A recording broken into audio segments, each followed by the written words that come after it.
जय हिंद। नमस्कार मित्रों। टॉप 20 क्वेश्चन ऐसे जीडी के लिए आपके लेके आया हूं, क्योंकि आपके 20 क्वेश्चन ही आते हैं जीके के पेपर के अंदर। ऑप्शन वाइज लाइन लाया हूं मैं, सिर्फ वन लाइनर क्वेश्चन लाया हूं जो आप याद कर लीजिए। 101% आपके पेपर में छपने वाले क्वेश्चन है, क्योंकि सारे आ चुकी है, सारी जानकारी एसएससी का टाइम टेबल भी आ चुका है, आपके एग्जाम डेट आ चुकी है, आपका सभी आ चुका है। तो लग जाइए तैयारी के अंदर। अब है आपको सिलेक्शन का सबसे अच्छा और बेहतर मौका। जीके के अंदर 20 में से 20 की गारंटी अगर अभी से जुड़ते हो आप तो ठीक है, ये दिमाग में बिठा लेना। तो पहला क्वेश्चन मैं स्टार्ट करता हूँ। पहला क्वेश्चन है, संसद का संयुक्त अधिवेशन कौन बुलाता है? तो आपका उत्तर होगा राष्ट्रपति उसे बुलाता है। क्वेश्चन नंबर 2 देखो क्या कहता है, देख लीजिए। LBW शब्द किस खेल से है? तो आप सभी बोलोगे क्रिकेट से। क्रिकेट को अपने दिमाग में बिठा लेना, क्योंकि अभी आपको पता है एशिया कप हुआ, उसके बाद अभी वर्ल्ड कप चल रहा है, तो ये आपके लिए इंपॉर्टेंट होता है। क्वेश्चन नंबर 3, वायुमंडल की कौन सी परत हमें सूर्य से आने वाली यानी अल्ट्रावायलेट किरणों से बचाती है? ठीक है, तो आपका उत्तर होगा ओजोन परत। जो पेरीबैंगना किरण आती है उससे हमें क्या करती है, बचाती है। चलो अगला क्वेश्चन। मात्र आपके में 6 से 7 मिनट आपसे मांगता हूं, और 7 मिनट में हम सारा क्वेश्चन क्लियर कर देंगे। जैसे ही दिल्ली पुलिस खत्म होगी और ऑप्शन वाई क्लासे आपके आने लग जाएगी, दिल्ली पुलिस तक ही अपना वन लाइनर चलेगी, क्योंकि अभी लोडिंग थोड़ा ज़्यादा आ रहा है, क्योंकि मैथ रीजनिंग सारी क्लासे बनाने पड़ रही हैं। क्वेश्चन नंबर 4 क्या बोलता है, देख लीजिए। ख्वाजा मोइनुद्दीन चिश्ती की दरगाह कहाँ है? अजमेर के अंदर। अजमेर हो जाता है राजस्थान में। ठीक है, राजस्थान का हरदे भी कहते हैं इसे। सम्राट अशोक ने किस युद्ध के बाद बौद्ध धर्म को ग्रहण कर लिया था?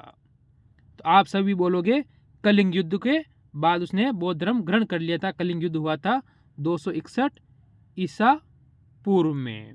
ठीक है, भारत का केंद्रीय बैंक कौन सा है? Question number 6 most important. तो आपका उत्तर होगा भारतीय रिजर्व बैंक हो जाएगा। चलो अगला क्वेश्चन देख लीजिए। क्वेश्चन नंबर 7 क्या बोल रहा है? 7 बोलता है सालारजंग म्यूजियम कहाँ है? म्यूजियम है वो कहाँ पर है? तो आपका उत्तर होगा इसमें, आपका उत्तर होगा हैदराबाद के अंदर है। ठीक है, देखो क्वेश्चन नंबर 8, भारत में सबसे लंबे समय तक मुख्यमंत्री कौन रहा है?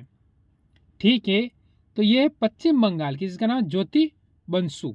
ज्योति बसु पश्चिम बंगाल की वो सर्वाधिक समय तक मुख्यमंत्री रही हुई है।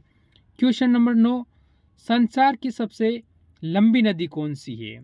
संसार की या विश्व की? तो नील नदी हो जाती है, यह ध्यान रखना है।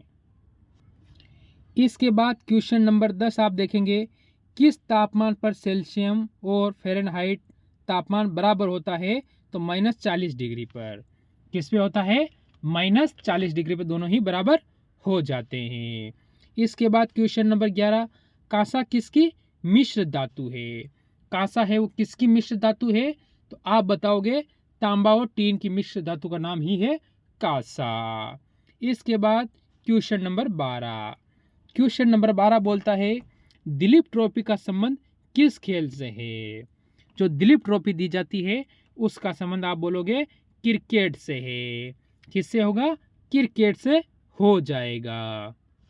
चलो, ये आ चुका है आपके सामने एक और क्वेश्चन जो कि इंपॉर्टेंट हो सकता है।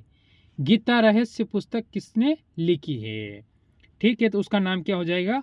उनका नाम हो जाएगा बाल गंगाधर तिलक ने यह पुस्तक लिखी थी।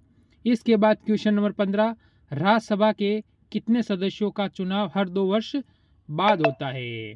ठीक है, तो 1/3।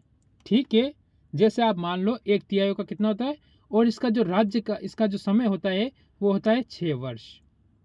ठीक है, 6 वर्ष का, से वर्ष नहीं होगा वर्ष होगा, 6 वर्ष का समय होता है इनका। कार्यकाल एक का कितना होता है? 6 वर्ष बाद, यानी हमेशा 2 वर्ष में चेंज होते हैं। ठीक है, इसीलिए राज्यसभा कभी भंग नहीं होती है।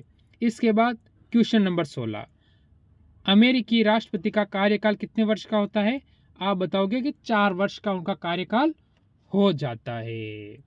चलो अगले क्वेश्चन देख लीजिए। यह कह रहा है किस मिट्टी को रेंगुर मिट्टी के नाम से भी जाना जाता है। तो ऐसी कौन सी मिट्टी है ये बताना है।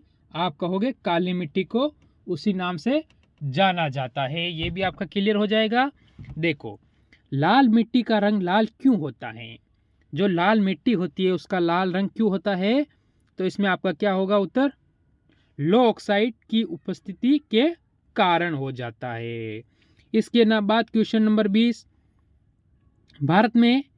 भारत के कितने प्रतिशत क्षेत्र पर खेती होती है? यानी 51% क्षेत्र पर क्या होती है? भारत के अंदर खेती का मतलब कृषि होती है। क्या होती है? कृषि की जाती है। चलो आज का लास्ट और अंतिम 20वां क्वेश्चन देख लीजिए। 20वां क्वेश्चन क्या कह रहा है? भारत के पूर्वोत्तर के राज्यों में जंगलों को काटकर जो खेती की जाती है वह क्या कहलाती है? तो वो कहलाएगी झूम की खेती। क्या कहलाएगी? झूम की खेती कहलाएगी। आप सभी को वीडियो अच्छा लगे होगा और सभी लाइक करेंगे, शेयर करेंगे, चैनल को सब्सक्राइब करके बेल आइकन को ऑन कर देंगे। तो इस क्लास को हम सभी भाइयों की तरफ से यही विराम देंगे। सभी को